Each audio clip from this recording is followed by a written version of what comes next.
जय हिंद दोस्तों, स्वागत है आप सभी का आपके अपने चैनल सिलेक्शन मेंटर पे। देखिएगा, आज हम लोगों का जीएस का प्रैक्टिस सेट नंबर 2 है। हालांकि हम लोग रोज़ ही प्रैक्टिस कर रहे थे, लेकिन अब आप लोगों को लगातार जो है 7 बजे जो है वो जीएस का प्रैक्टिस सेट आप लोगों को कंप्लीट मिलता रहेगा 20 प्रश्नों का। ठीक है, जैसा कि एसएससी जीडी में 20 प्रश्न आप लोगों से पूछे जाने हैं, तो उन 20 प्रश्नों का आप लोगों को प्रैक्टिस सेट मिलेगा।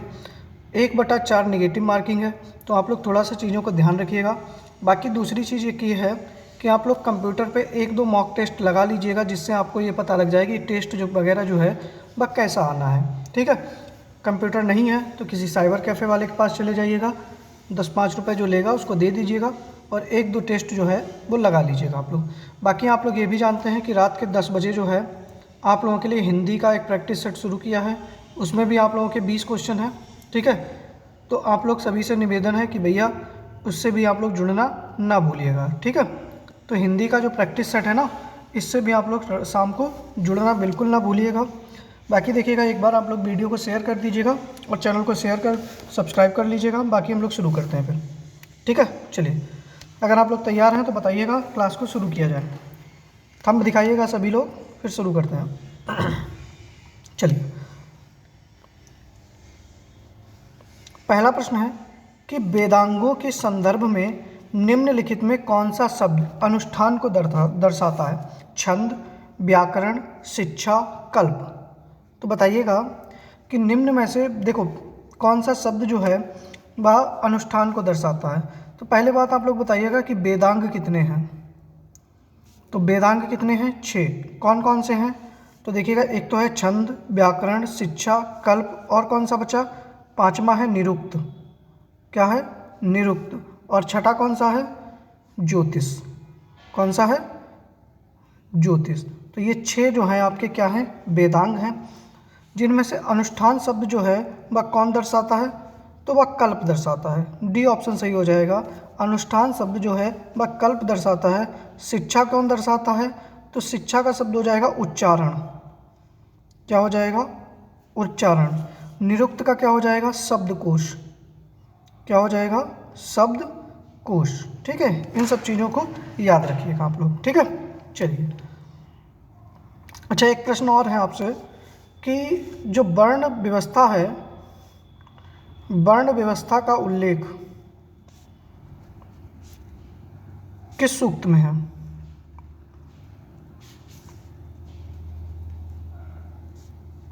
वर्ण व्यवस्था का उल्लेख किस सूक्त में है? तो बताइएगा। सही आंसर आप लोगों का क्या हो जाएगा? वर्ण व्यवस्था का उल्लेख कहाँ पर है? तो देखिएगा, ऋग्वेद के 10वें मंडल में, 10वें मंडल में, और 10वें मंडल के पुरुष सूक्त में। कहाँ पर? पुरुष सूक्त में क्या है? वर्ण व्यवस्था ब्राह्मण, क्षत्रिय, वैश्य, शूद्र का वर्णन है। ठीक है, और यह वर्ण व्यवस्था कैसी थी? तो कर्म आधारित थी। कैसी थी? कर्म आधारित थी, ना कि जाति आधारित थी। ठीक है, आजकल हम लोगों ने इसको जाति आधारित बना लिया है, लेकिन यह जाति आधारित ना होकर कर्म आधारित थी। ठीक है, चलिए, तो पहले प्रश्न का आप लोगों का कौन सा सही आंसर हो जाएगा? तो जल्दी से बताइएगा। पहले प्रश्न का सही आंसर हो जाएगा आपका डी ऑप्शन सही हो जाएगा। ठीक है, कौन सा? डी ऑप्शन सही है। चलिए, आगे बढ़ते हैं अगले प्रश्न के ऊपर। दूसरा प्रश्न है कि भारत में वैदिक सभ्यता किस नदी के किनारे विकसित हुई? बताइएगा। तापी, गोदावरी, नर्मदा या सरस्वती?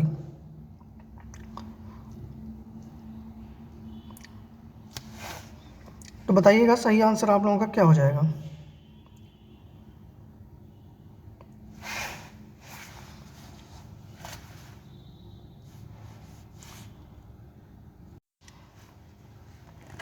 तो देखिएगा, सही आंसर आप लोगों का क्या होना चाहिए कि वैदिक सभ्यता जो है बस सरस्वती नदी के किनारे विकसित हुई। डी ऑप्शन सही हो जाएगा। किस नदी के तट पर स्थित हुई? तो सरस्वती नदी के किनारे विकसित हुई। देखिएगा, जो वैदिक सभ्यता थी जिसमें सबसे पवित्र नदी कौन सी थी? सबसे पवित्र नदी वैदिक काल में कौन सी थी? सरस्वती। और जिसका उल्लेख कितनी बार हुआ है? कितनी बार हुआ है? 50 बार। कितनी बार? 50 बार इसका उल्लेख हुआ है। लेकिन अगर आपसे पूछ लिया जाए कि सर्वाधिक बार किस नदी का उल्लेख हुआ है, सर्वाधिक बार किस नदी का उल्लेख हुआ? सर्वाधिक बार किस नदी का उल्लेख हुआ है ऋग्वेद में, ठीक है, या वैदिक काल में? तो हुआ है सिंधु नदी का। किसका? सिंधु नदी का। और सिंधु नदी का उल्लेख कितनी बार हुआ है? 55 बार। गंगा का भी उल्लेख हुआ है कितनी बार? 10 बार, ठीक है। सॉरी, 10 बार नहीं है, 1 बार है, ठीक है। कितनी बार है? 1 बार, ठीक है। इसके बाद में तो सही आंसर तो डी हो जाएगा आप लोगों का। देवता जो थे, इसमें सबसे ज़्यादा किस देवता का उल्लेख हुआ है? तो इंद्र का। तो इंद्र का उल्लेख कितनी बार किया गया है? तो इंद्र देवता का उल्लेख 250 बार, 250। फिर आते हैं अग्नि। अग्नि देवता का उल्लेख जो है वो 200 बार हुआ है। और सोम देवता का उल्लेख कितनी बार हुआ है? तो सोम देवता का उल्लेख हुआ है 114 बार, ठीक है। अच्छा, सोम देवता का वर्णन कहाँ पर है? तो ऋग्वेद के 9वें मंडल में सोम देवता का वर्णन है, ये भी याद रखिएगा। इस प्रश्न का तो डी आंसर सही हो जाएगा। चलिए आगे बढ़ते हैं अगले प्रश्न के ऊपर। तीसरा प्रश्न है कि निम्नलिखित में कौन सा शब्द भारत के संविधान की प्रस्तावना में उल्लिखित नहीं है? समानता, भाईचारा, संप्रभुता या समतावाद? तो देखिएगा, भारत के जो संविधान की प्रस्तावना है इसमें समानता, भाईचारा और संप्रभुता का तो उल्लेख है, लेकिन समतावाद का उल्लेख नहीं है। डी ऑप्शन आप लोगों का सही हो जाएगा, समतावाद शब्द का उल्लेख नहीं है। आपसे पूछा जाता है कि प्रस्तावना में कितने तरीके या हमारे संविधान में कितने तरीके के न्याय का उल्लेख है? तो कितने? 3 प्रकार के। कौन कौन से? सामाजिक, आर्थिक और राजनीतिक, ठीक है। अब आपसे ऐसे पूछ लेता है कि निम्न में से किस प्रकार के न्याय का उल्लेख नहीं है? तो यहीं पे दे देता है धार्मिक, ठीक है। कितनी प्रकार की स्वतंत्रता का वर्णन है? तो 5 प्रकार की। कितनी प्रकार की? 5 प्रकार की। कौन कौन सी? विचार, अभिव्यक्ति, विश्वास, धर्म और उपासना, ठीक है। कितने प्रकार की समानता है, मतलब समता का अधिकार कितना है? तो 2 प्रकार की, प्रतिष्ठा और अवसर। कौन कौन से? प्रतिष्ठा और अवसर। कल मैंने आप लोगों को बताया था कि प्रस्तावना की भाषा हमने कहाँ से ली है? तो ऑस्ट्रेलिया के संविधान से। और प्रस्तावना का स्वरूप कहाँ से लिया है? तो अमेरिका के संविधान से, ठीक है। ये भी आप लोग याद रख लीजिएगा।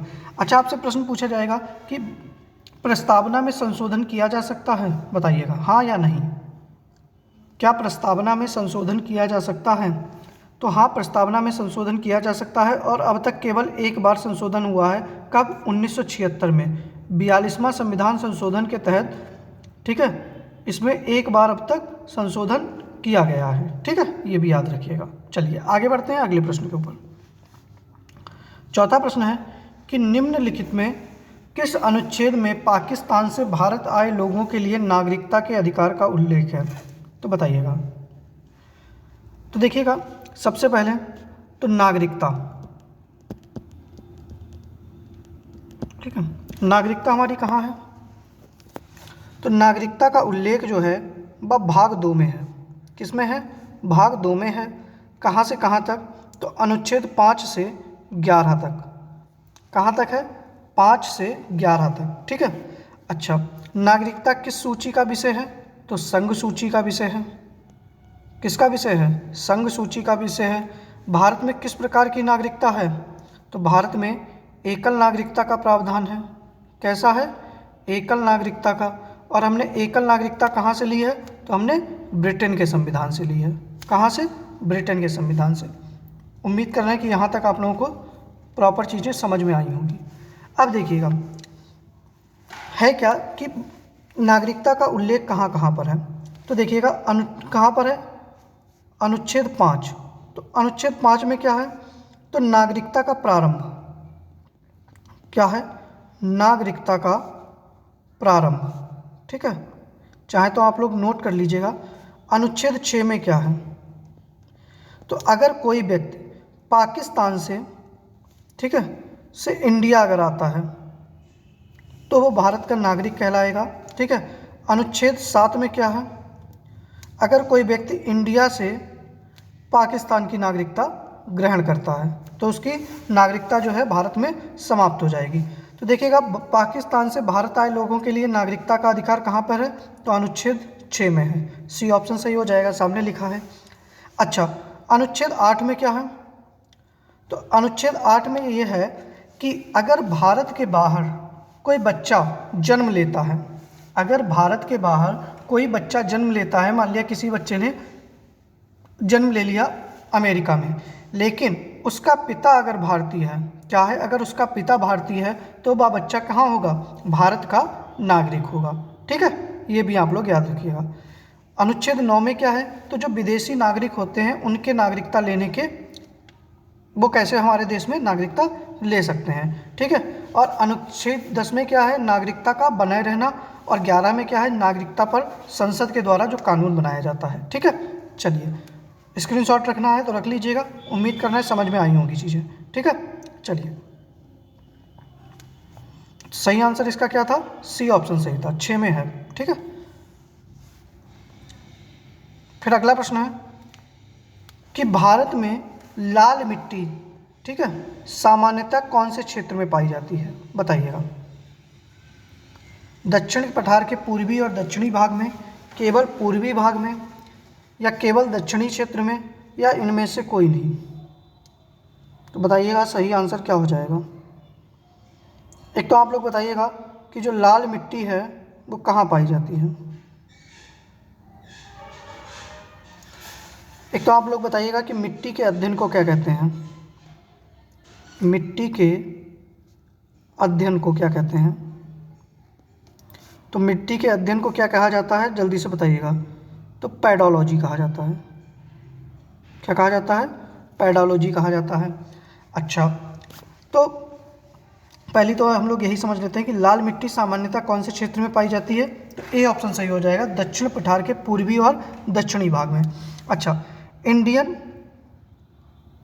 ICAR, ठीक है, भारतीय अनुसंधान, जो कृषि अनुसंधान परिषद है, ठीक है, इसके द्वारा भारत में कितनी प्रकार की मिट्टियाँ बताई गई हैं, तो 8 प्रकार की। कितने, 8 प्रकार की मिट्टियाँ हैं। कौन कौन सी हैं, तो भारत में सबसे ज़्यादा कौन सी मिट्टी पाई जाती है, तो जलोढ़। कौन सी पाई जाती है, जलोढ़ मिट्टी, और यह भारत के लगभग 43% भाग पर स्थित है।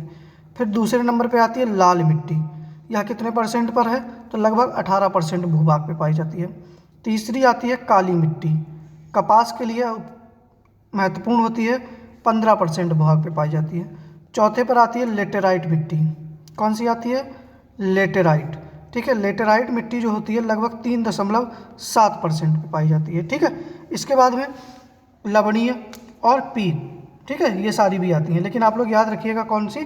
फिर क्षारीय मिट्टी भी आती है, दलदल युक्त मिट्टी भी आती है, शुष्क मिट्टी भी आती है, पर्वतीय मिट्टी भी आती है, लेकिन आप मेन जो है उन 4 को याद रखिएगा, जिनमें से आपसे पूछ सकता है कि भारत में सर्वाधिक भूभाग पर किस मिट्टी का, सर्वाधिक भूभाग किस मिट्टी का है, तो जलोढ़ मिट्टी का है। ठीक है, चलिए 5वें प्रश्न का ए आंसर सही हो जाएगा।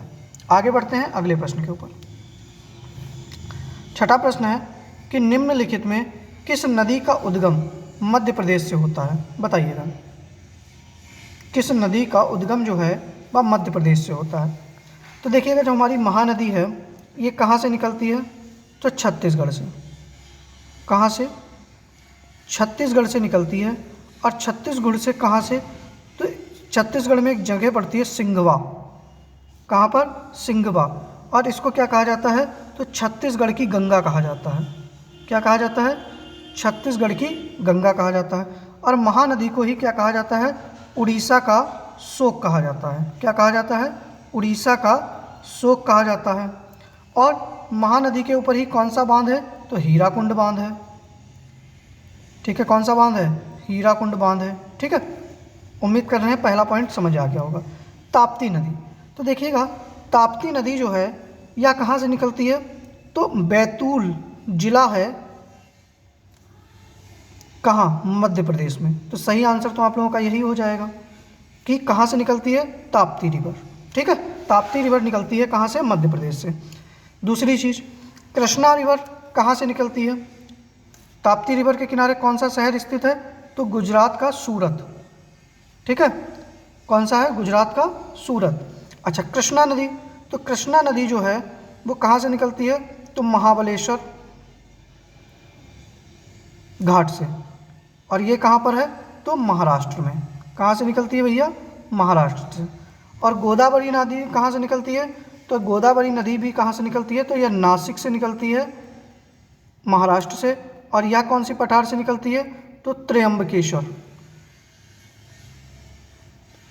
केश्वर, ठीक है, पठार से या पर्वत से निकलती है, कहाँ से, महाराष्ट्र में। इसको भी आप लोग याद रखिएगा, ठीक है। अब स्क्रीनशॉट लेना है, स्क्रीनशॉट ले लीजिएगा। इसको क्या कहते हैं हम, वृद्धगंगा कहते हैं। दूसरी चीज़, एक चीज़ बताइएगा कि कौन सी नदी जो है वह पूरब से पश्चिम की ओर बहती हैं, पूरब से पश्चिम की ओर बहने वाली नदियाँ, तो कौन कौन सी हैं। एक तो आपकी कौन सी हो जाएगी, ताप्ती, दूसरी कौन सी हो जाएगी, नर्मदा, और तीसरी कौन सी हो जाएगी, माही, ठीक है। अब आपसे एक प्रश्न और पूछ सकता है कि कर्क रेखा को 2 बार कौन सी नदी काटती है, तो माही नदी काटती है, ठीक है। चलिए, इस प्रश्न का तो सही आंसर बी हो जाएगा। अगला प्रश्न है कि अदिश राशि है, बताइएगा स्केलर राशि कौन सी है, बल, दबाव, वेग या त्वरण, बताइएगा। चलिए, पहले तो हम लोग सारी अदिश राशियाँ देख लेते हैं। अदिश राशियाँ कौन कौन सी होती हैं, ठीक है। अदिश नोट कर लेना आप लोग, चाल, दूरी, द्रव्यमान, ठीक है, समय, ताप, आयतन, दाब, ठीक है, कार्य, ऊर्जा, ये सारी क्या हो जाती हैं आपकी अदिश राशि। और सदिश राशि कौन सी हो जाती हैं, तो सदिश राशि हो जाती हैं वेग, ठीक है, बल, संवेग, क्या हो जाती है, संवेग, विस्थापन, ठीक है, घनत्व, ये सब क्या हो जाती हैं, सदिश राशियाँ हो जाती हैं। तो अब बताइएगा अदिश राशि क्या हो जाएगी, तो दबाव हो जाएगी। कौन सी हो जाएगी, दबाव हो जाएगी, ठीक है, दाब, प्रेशर, ठीक है, दबाव भी कह सकते हैं, दाब भी कह सकते हैं, तो बी ऑप्शन सही हो जाएगा। चलिए आगे बढ़ते हैं अगले प्रश्न के ऊपर। अगला प्रश्न है कि जो लोग द्विफोकसीय लेंस लगाते हैं उनमें कौन सा दोष पाया जाता है, बताइएगा। मोतियाबिंद, दूरदृष्टि दोष, निकट दृष्टि दोष या जरा दृष्टि दोष, बताइएगा। तो देखिएगा, जिनको दूर दृष्टि दोष होता है इनको क्या होता है कि दूर की वस्तुएं तो साफ दिखती हैं लेकिन निकट की वस्तुएं साफ नहीं दिखती हैं, तो इनके लिए कौन सा लेंस लगाया जाता है, उत्तल लेंस। कौन सा लेंस लगाया जाता है, उत्तल लेंस। अच्छा, निकट दृष्टि दोष वाले को निकट की वस्तुएं साफ दिखती हैं, दूर की वस्तुएं साफ नहीं दिखती हैं, तो इनके लिए कौन सा, अवतल लेंस। कौन सा, अवतल लेंस।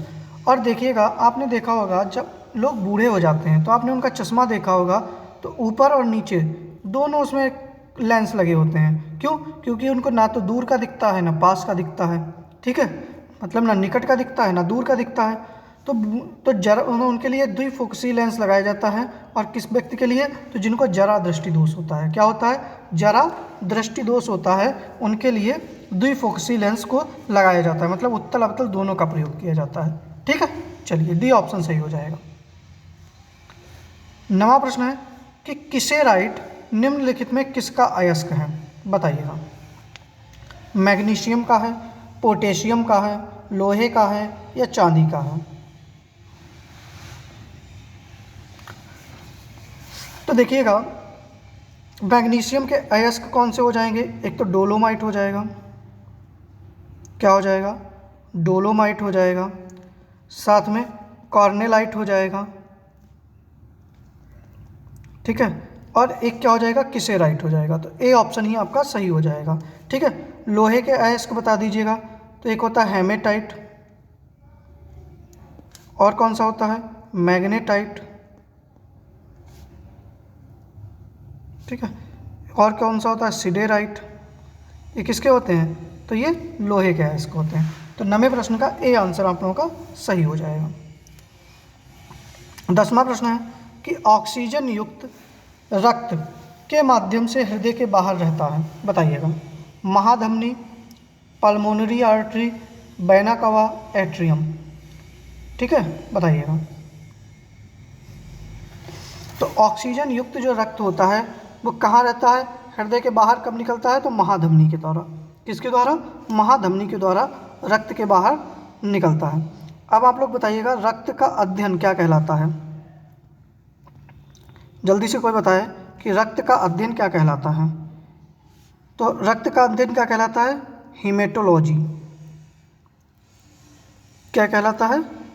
हीमेटोलॉजी। ठीक है। अच्छा, रक्त जो होता है वो कितने प्रकार का होता है? मतलब रक्त में क्या क्या चीज़ें होती हैं? तो एक तो होता है प्लाज्मा। क्या होता है? प्लाज्मा होता है। WBC होती हैं। और क्या होती हैं? RBC होती हैं। और क्या होता है? बिम्बाणु यानी प्लेटलेट्स होती हैं। क्या होती हैं? प्लेटलेट्स। ठीक है। WBC को हमको लोग क्या कहते हैं? ल्यूकोसाइट। क्या कहते हैं? ल्यूकोसाइट। इसी की कमी की वजह से क्या होता है लोगों में? ल्यूकेमिया नामक मतलब कैंसर हो जाता है। ठीक है। RBC को हम लोग क्या कहते हैं? तो इरेथ्रोसाइट। इरेथ्रोसाइट। और प्लेटलेट्स को क्या कहते हैं? जल्दी से बताइएगा कोई लोग। तो प्लेटलेट्स को कहते हैं थ्रोम्बोसाइट। क्या कहते हैं? थ्रोम्बोसाइट। ठीक है, इसको भी आप लोग याद रखिएगा। अब एक चीज़ और है, RBC में और WBC मात्रा कितनी होती है? तो RBC अगर 600 होगी तो WBC कितनी होगी? 1 होगी। ठीक है, ये भी आप लोग अनुपात याद रखिएगा। अच्छा, रक्त समूह की खोज किसने की? रक्त समूह की खोज, तो बताइएगा रक्त समूह की खोज किसने की थी? तो बताइएगा कौन हो जाएंगे? Karl Landsteiner. कौन किए थे? कार्ल लैंडस्टीनर जो थे वो रक्त समूह की खोज किए थे। ठीक है, चलिए सही आंसर बी हो जाएगा। 11वां प्रश्न है कि कीटों के अध्ययन को क्या कहा जाता है? माइकोलॉजी। तो देखिए भैया, माइकोलॉजी किसके अध्ययन को कहा जाता है? कवक। एंथ्रोलॉजी किसके अध्ययन को कहा जाता है? पुष्प। ठीक है।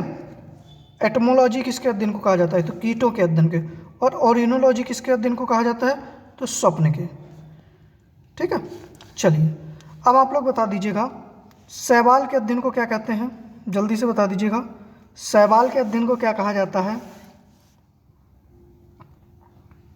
तो शैवाल के अध्ययन को क्या कहा जाता है? फाइकोलॉजी। ठीक है, क्या कहते हैं हम लोग? फाइकोलॉजी। बाकी इस प्रश्न का सही आंसर आप लोगों का सी ऑप्शन हो जाएगा। आगे बढ़ते हैं अगले प्रश्न के ऊपर। 12वां प्रश्न है कि जादो पटिया किस राज्य की एक लोकप्रिय कला शैली है? बताइएगा। झारखंड, बिहार, कर्नाटक, गुजरात।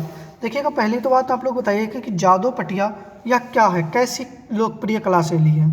जैसे संगीत की है, नृत्य की है, चित्रकला की है, ठीक है, या मूर्ति कला की है। तो देखिएगा ये चित्रकला की है। किसकी है? चित्रकला की एक लोकप्रिय शैली है। और यह किस राज्य में है? तो झारखंड में। कहाँ पर?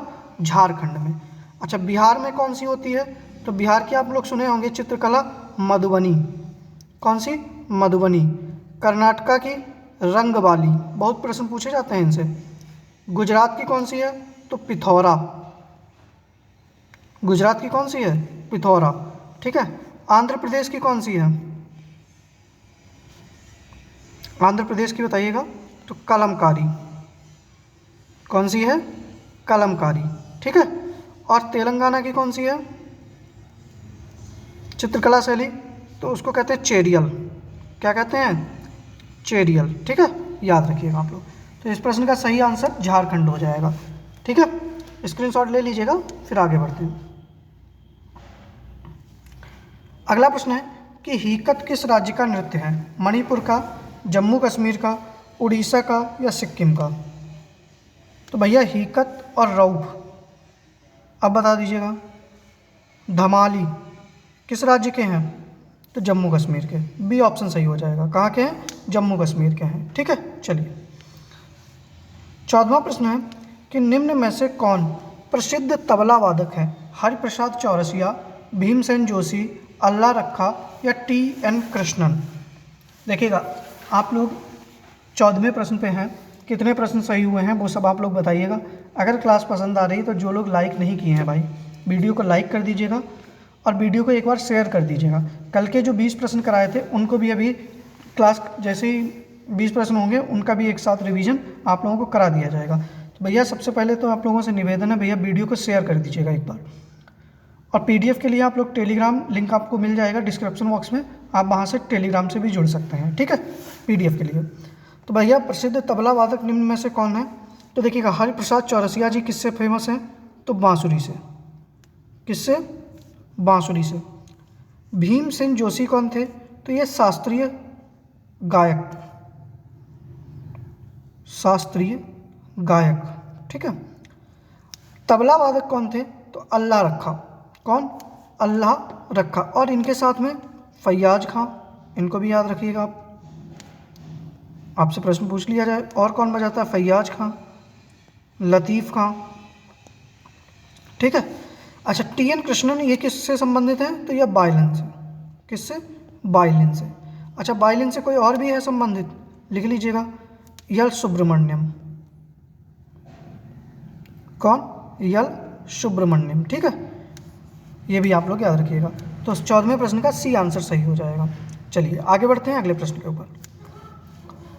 15वां प्रश्न है कि चोखेर वाली किसकी कृति है? रविंद्रनाथ टैगोर, झुम्पा लाहिड़ी, अमीश त्रिपाठी, चेतन भगत। तो देखिएगा, चोखेर वाली जो है वह किसकी कृति है? तो रविंद्रनाथ टैगोर जी की है। किसकी है? रविंद्रनाथ टैगोर जी की। अच्छा, रविंद्रनाथ टैगोर जी की और कोई कृति? तो गीतांजलि। कौन सी हो जाएगी? गीतांजलि। और इसी गीतांजलि पुस्तक के लिए इनको 1913 में क्या मिला था? साहित्य का नोबेल दिया गया था। क्या दिया गया? साहित्य का नोबेल दिया गया था। अच्छा, इनको इनकी कोई और पुस्तक? तो इनकी एक और पुस्तक है जिसका नाम है काबुली वाला। कौन सी है? काबुली वाला, ठीक है। झुम्पा लाहिड़ी की पुस्तक तो द लोलैंड। कौन सी?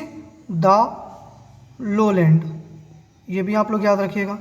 और झुम्पा लाहिड़ी की, तो झुम्पा लाहिड़ी ने एक और पुस्तक लिखी है द वन वर्ल्ड। कौन सी लिखी है? The one world. एक झुम्पा लाहिड़ी की और भी पुस्तक है, बड़ी फेमस है, द नेम सेक। कौन सी है? द नेम सेक।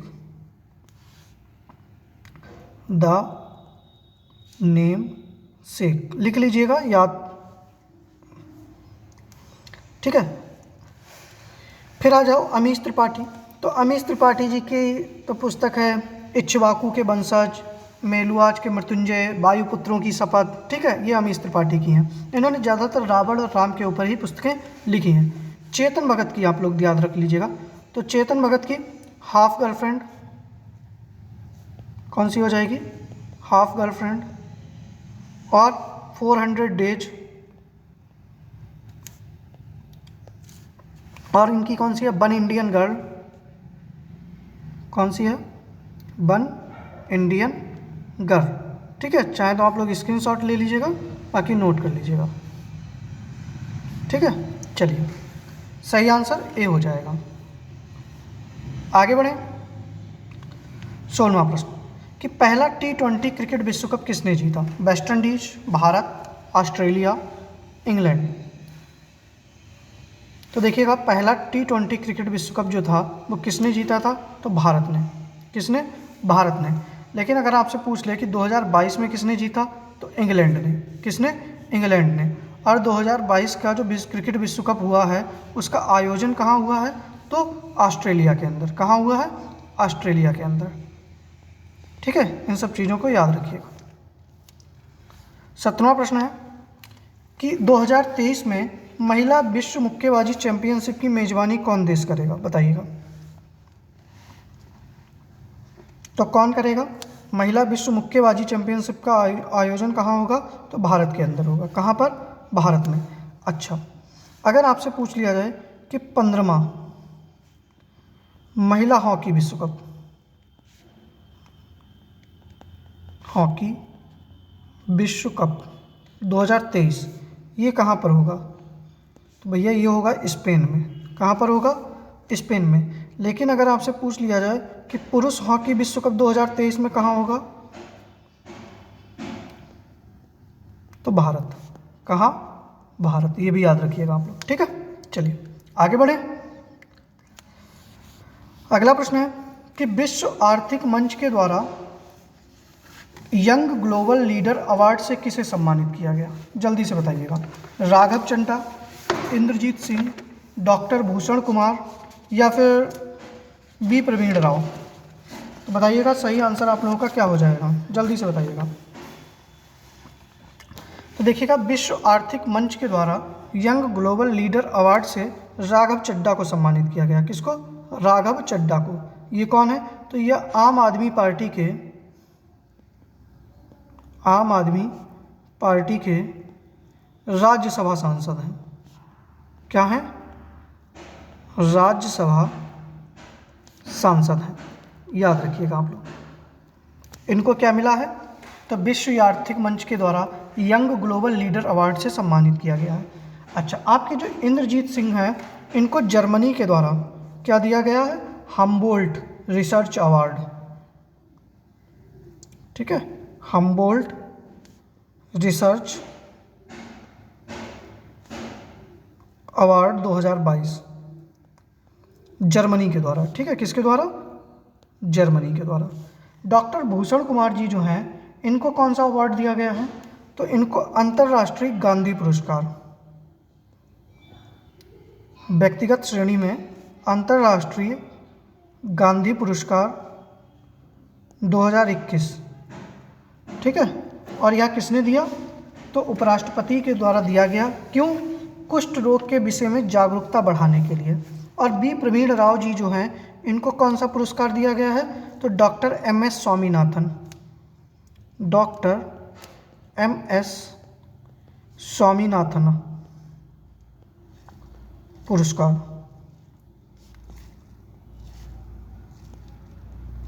ठीक है। और यह कौन है? तो यह तेलंगाना राज्य के क्या हैं? कृषि विश्वविद्यालय के कुलपति हैं, ठीक है। चलिए, तो 18वें प्रश्न का ए आंसर सही हो जाएगा। आगे बढ़ते हैं अगले प्रश्न के ऊपर। अगला प्रश्न है कि महिला यूरो कप 2022 किसने जीता? रूस ने, इंग्लैंड ने, अमेरिका ने, जर्मनी ने? तो देखिएगा, महिला यूरो कप जो है वह किसने जीता है? तो इंग्लैंड ने। किसने जीता? इंग्लैंड ने जीता। ए ऑप्शन सही हो जाएगा। रूस ने कौन सा भी कप जीता है? तो देखिएगा, ये महिला यूरो कप संबंधित किससे है? तो फुटबॉल से। किससे संबंधित है? फुटबॉल से। अच्छा, टेनिस से संबंधित है डेविस कप। कौन सा है? Davis cup. डेविस कप को किसने जीता? तो रूस ने जीता, ठीक। किसने? रूस ने जीता। ये भी आप लोग याद रखिएगा, ठीक है। चलिए आगे बढ़ते हैं अगले प्रश्न के ऊपर।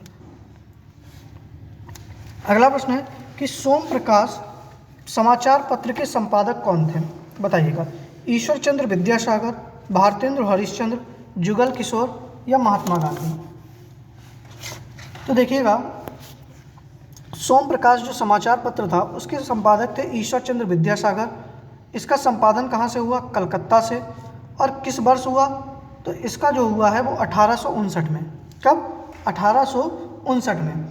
अच्छा, भारतेंद्र हरिश्चंद्र जी ने कौन सा चलाया था? तो कवि वचन सुधा। कौन सा? कवि वचन सुधा।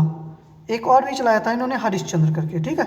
जुगल किशोर ने, तो आप सबको पता होगा इन्होंने कौन सा चलाया था? उदंत मार्तंड, हिंदी का प्रथम समाचार पत्र। उदंत मार्तंड कहाँ से? कानपुर से, ठीक है, कानपुर से। महात्मा गांधी जी ने, तो महात्मा गांधी जी ने एक यंग इंडिया चलाया था। कौन सा? Young India. एक कौन सा चलाया था? नवजीवन चलाया था, ठीक है। पत्रिकाएं भी थी हैं। और एक कौन सा चलाया था? तो एक हरिजन पत्रिका थी। कौन सी? हरिजन। ये सारी चीज़ें आप लोग याद रखिएगा, ठीक है। चलिए, तो सही आंसर क्या हो जाएगा? ईश्वर चंद्र विद्यासागर। चलिए देखिए, हमारे आज के ये 20 प्रश्न थे। अब आप लोग बताइएगा कि इस मॉक टेस्ट में आप लोगों के कितने प्रश्न जो हैं बस सही हुए। एक बार आप लोग बताइएगा, फिर हम लोग जो है कल वाली क्लास का रिवीजन करना शुरू करेंगे। पहले आप लोग बताइएगा कि आपके जो है बस सही कितने हुए, प्रश्न कितने सही हुए। और टेस्ट वगैरह आप लोगों को कैसा लग रहा है, कैसा लेवल हो रहा है, कैसी क्या चीज़ें हैं, एक बार आप लोग बताइएगा। टेलीग्राम से अगर पीडीएफ के लिए है तो पीडीएफ के लिए आप लोग टेलीग्राम को ज्वाइन कर लीजिएगा, ठीक है। चलिए, बाकी भैया शेयर एयर एक बार कर दीजिएगा, फिर हम लोग शुरू करते हैं। चलिए शुरू करें। बताइएगा कि महान स्नानागार कहाँ स्थित है, बताइएगा। तो कहाँ स्थित था? मोहनजोदड़ो में। कहाँ पर? मोहनजोदड़ो में स्थित था। ए ऑप्शन सही हो जाएगा। दूसरा प्रश्न था कि भीमबेटका की गुफा किस राज्य में स्थित है, क्योंकि 2003 में यूनेस्को ने इनको विश्व धरोहर में सम्मिलित किया था। तो ये कहाँ पर है? तो मध्य प्रदेश में। कहाँ पर? मध्य प्रदेश में। डी ऑप्शन सही हो जाएगा। अगला प्रश्न था कि भारत में पहली बार संविधान सभा के चुनाव कब हुए? ठीक है, तो बताइएगा भारत में पहली बार संविधान सभा के चुनाव कब हुए थे? तो 1946 में। कब हुए थे? 1946 में हुए थे, ठीक है। सही आंसर क्या हो जाएगा? सी ऑप्शन सही हो जाएगा। अगला प्रश्न है कि किस अनुच्छेद में इंडिया को भारत कहा गया है? तो किस में भैया इंडिया को भारत कहा गया है, बताइएगा। तो किस में कहा गया है? अनुच्छेद 1 में। किस में? अनुच्छेद 1 में कहा गया है। सही आंसर ए हो जाएगा, ठीक है। कौन सा ऑप्शन सही हो जाएगा? ए ऑप्शन सही हो जाएगा।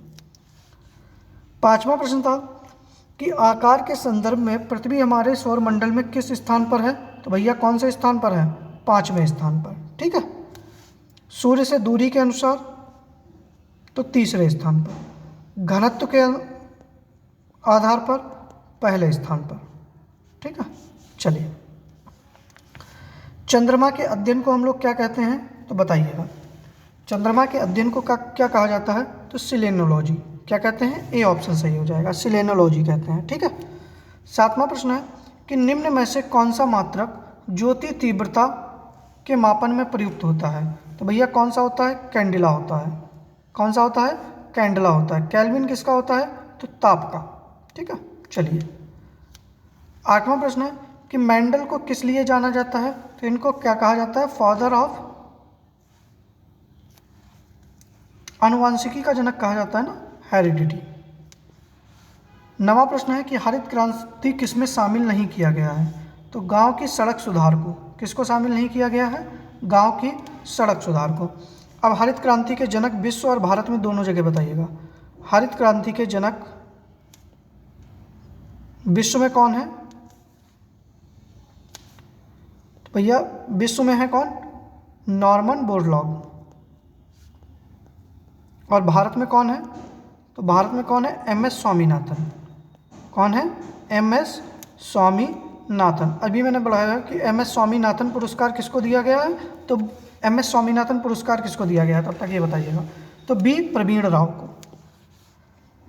अगला प्रश्न है कि किस पशु को कंबाला नामक पारंपरिक खेल में दौड़ाया जाता है? तो कंबाला होता कहाँ पर है? तो कर्नाटक के अंदर। कहाँ पर? कर्नाटक में। और किसको दौड़ाया जाता है? तो भैंस को, ठीक है। हाथी दौड़ कहाँ होती है? तो हाथी की दौड़ कहाँ होती है? केरल में। नौका दौड़ केरल में। सांड युद्ध तमिलनाडु में। क्या बोलते हैं? जलीकट्टू। ओणम त्यौहार केरल में। पोंगल त्यौहार केरल में। अगला प्रश्न था कि बागुरम्बा भारत की किस जनजाति का पारंपरिक नृत्य है? तो भैया किस पारंपरिक जाति का है? बोडो का। और बोडो कहाँ पर है? तो असम के अंदर। 12वां प्रश्न है कि अनब्रेकेबल किसकी आत्मकथा है? तो भैया अनब्रेकेबल मैरी कॉम की, ठीक है। ए ऑप्शन सही हो जाएगा। सानिया मिर्जा की ace against the odds, Saina Nehwal की playing to win, PV Sindhu की शटलिंग, ठीक है। चलिए, HTTP का अर्थ क्या है? तो इसका बी ऑप्शन सही हो जाएगा, hyper text transfer protocol secure, ठीक है। हाल ही में किसे अंतर्राष्ट्रीय कन्नड़ रत्न पुरस्कार दिया गया? तो वाई.के.सी. वाडियार को। बी ऑप्शन सही हो जाएगा। 15वां प्रश्न था कि 53वां अंतर्राष्ट्रीय फिल्म महोत्सव कहाँ आयोजित हुआ था? तो गोवा में। फोकस देश फ्रांस, ठीक है। हाल ही में विधि आयोग के नए अध्यक्ष कौन बने हैं? तो मैंने आप लोगों को बताया था, ऋतुराज अवस्थी बने हैं। कौन? ऋतुराज अवस्थी बने हैं। प्रस्तावना की भाषा तो हमने कहाँ से ली है? ऑस्ट्रेलिया से। संविधान संशोधन दक्षिण अफ्रीका से। एकल नागरिकता ब्रिटेन से। मौलिक कर्तव्य रूस से। फीफा विश्व कप 2022 का आयोजन कहाँ हुआ? तो भैया आयोजन हुआ है कतर में, जीता अर्जेंटीना फ्रांस को हराकर। ठीक है। फिर अगला था कि कांग्रेस के किस अधिवेशन की अध्यक्षता सरोजिनी नायडू ने की? 1917 एनी बेसेंट, ठीक है। 1924 बेलगांव वाले को किसने की? गांधी जी ने। 1925 में सरोजिनी नायडू जी ने। 1929 में जवाहरलाल नेहरू ने। ठीक है, सही आंसर सी हो जाएगा। अगला प्रश्न था कि सतलज नदी भारत के किस दर्रे से प्रवेश करती है? तो सिपकीला दर्रा से। किससे प्रवेश करती है? सिपकीला दर्रा से। बाकी आप लोग बता दीजिएगा रोहतांग और बारालाचा से कौन सी नदियाँ निकलती हैं, बताइएगा। रोहतांग दर्रा और बारालाचा दर्रा से कौन सी नदियाँ निकलती हैं? देखिए, ये हमारी आज की क्लास थी। उम्मीद कर रहे हैं कि आपको क्लास जो है पसंद आई होगी। अगर आपको ये रिवीजन वगैरह पसंद आ रहा है तो आप लोग वीडियो को शेयर करिएगा, चैनल को सब्सक्राइब करिएगा। फिर आप लोगों को बता रहे हैं कि रात के 10 बजे हिंदी का प्रैक्टिस सेट है, जुड़ना ना भूलिएगा। अगर 20 में से 20 प्रश्न सही करने हैं तो भैया हिंदी का प्रैक्टिस सेट कतई मत छोड़िएगा। ठीक है, बाकी मिलते हैं रात के 10 बजे। बाकी आप लोग पढ़िएगा, मुस्कुराइएगा, हंसते रहिएगा। जय हिंद।